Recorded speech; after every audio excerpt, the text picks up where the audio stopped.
Hi, this is Linda, and I'm here to share a project for the Artsy Fartsy ticket swap over at yourpaperpantry.ning.com. This swap is hosted by Linda Lopatka, and it's always a fun swap. And this month the theme is It's a Guy Thing, and that's really a challenge for me because I tend to make more girly type of cards and flowers and glitter and all that. So this was a challenge and something fun I wanted to do, and I want to share those 5 tickets with you. The first one I made is a card. It says Gone Fishing, and it was inspired by a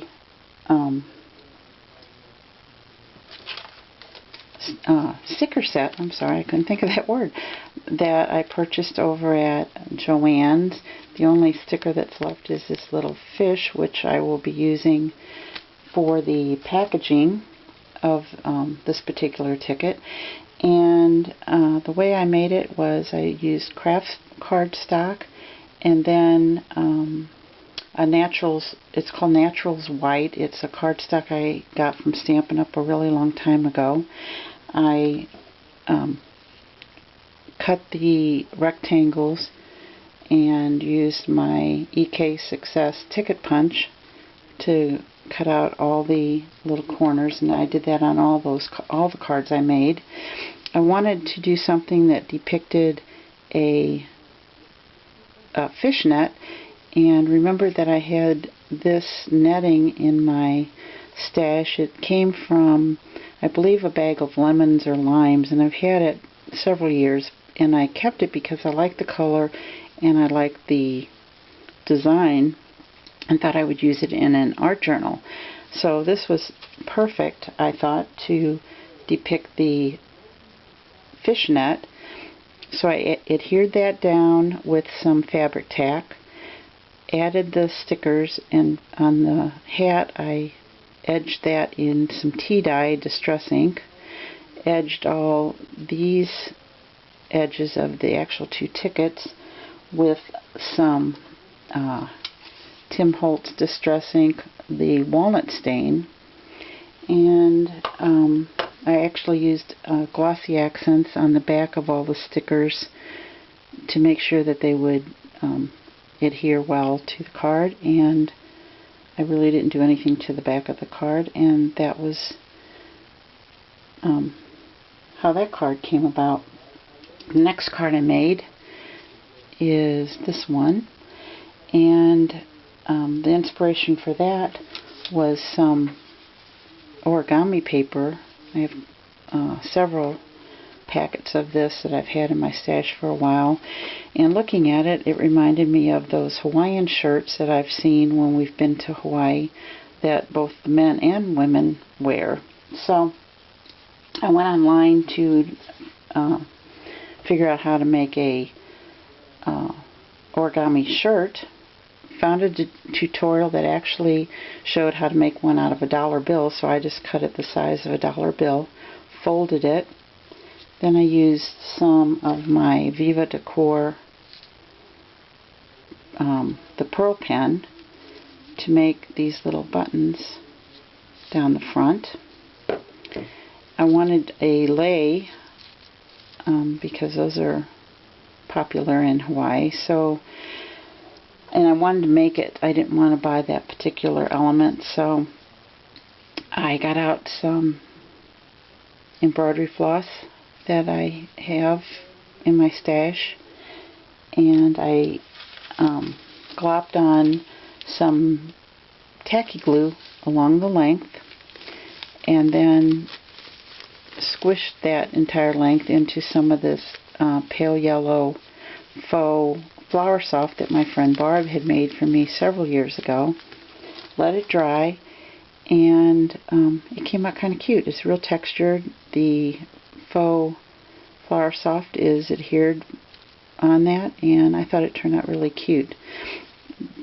I adhered the blue and this kind of mint green cardstock together, ran it through my Big Shot with this Sizzix die that I purchased recently from Stamps of Life, and it had all these little flowers, and I thought that would be pretty with the flowers that went on the shirt. Then came the dilemma. I had first stamped Aloha on some of this leftover paper, and I didn't like it at all. So what I ended up doing was going over to Joann's and seeing if I could find a sticker that said Aloha.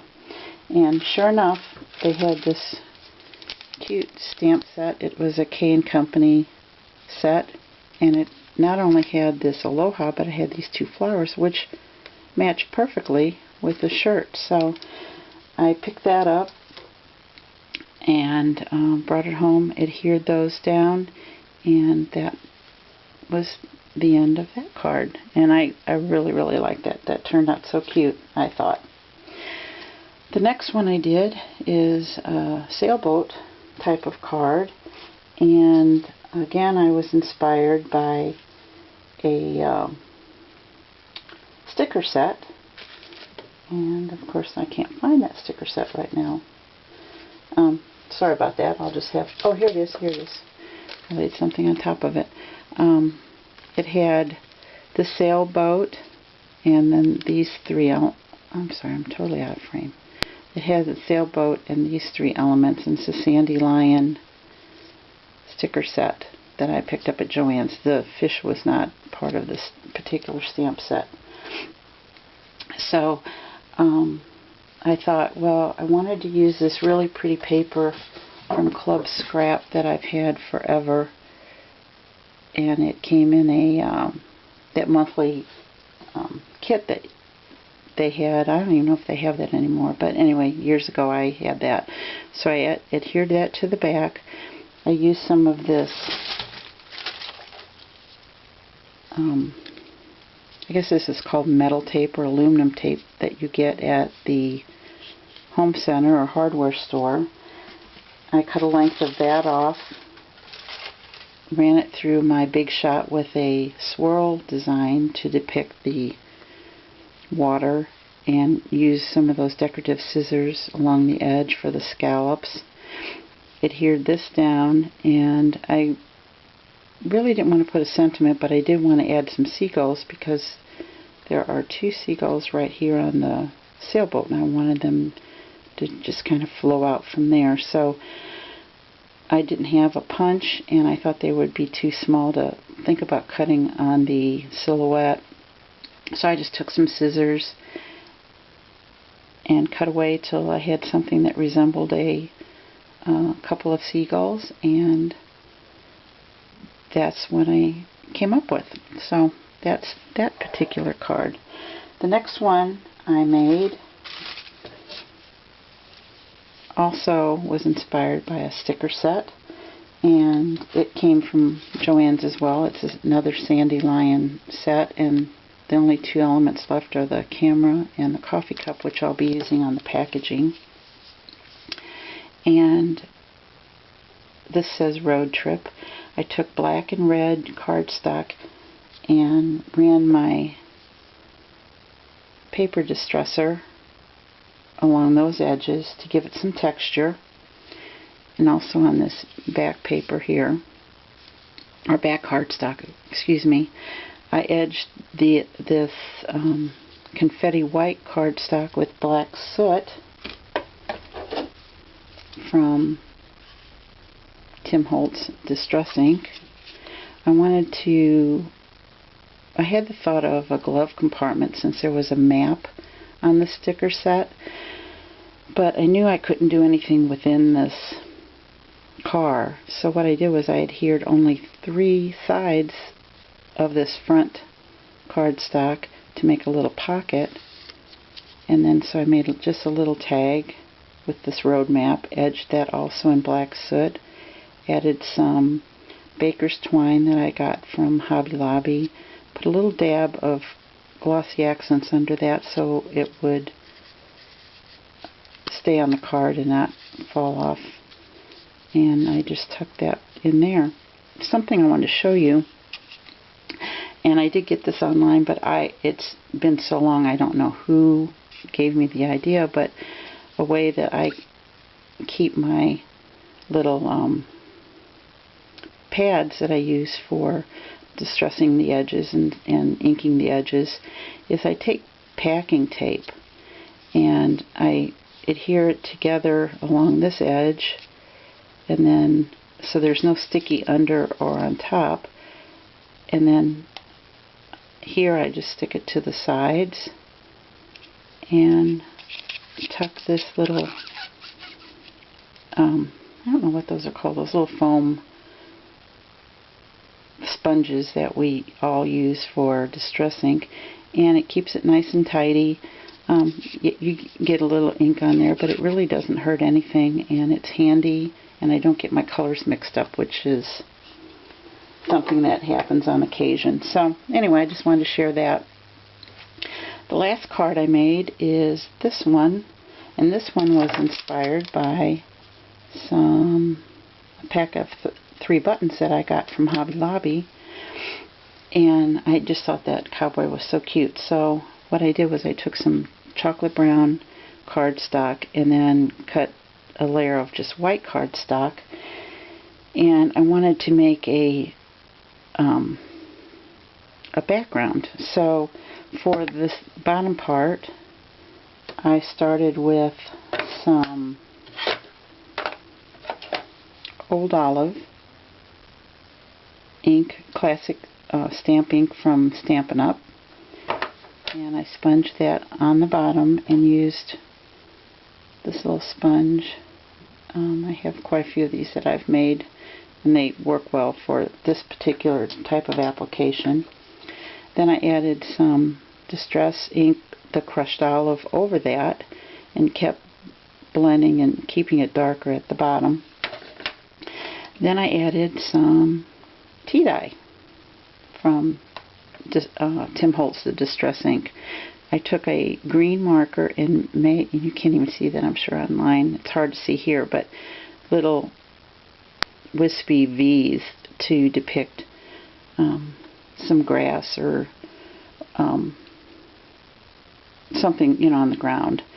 And then I wanted this to have some sort of texture, so I decided I would take a baby wipe and I just kind of rubbed it along the edge, and I wanted that cardstock to actually pill, and it did, and that gave it some texture. And then I went over it again with some tea dye, and so that's how I did the bottom part of the card.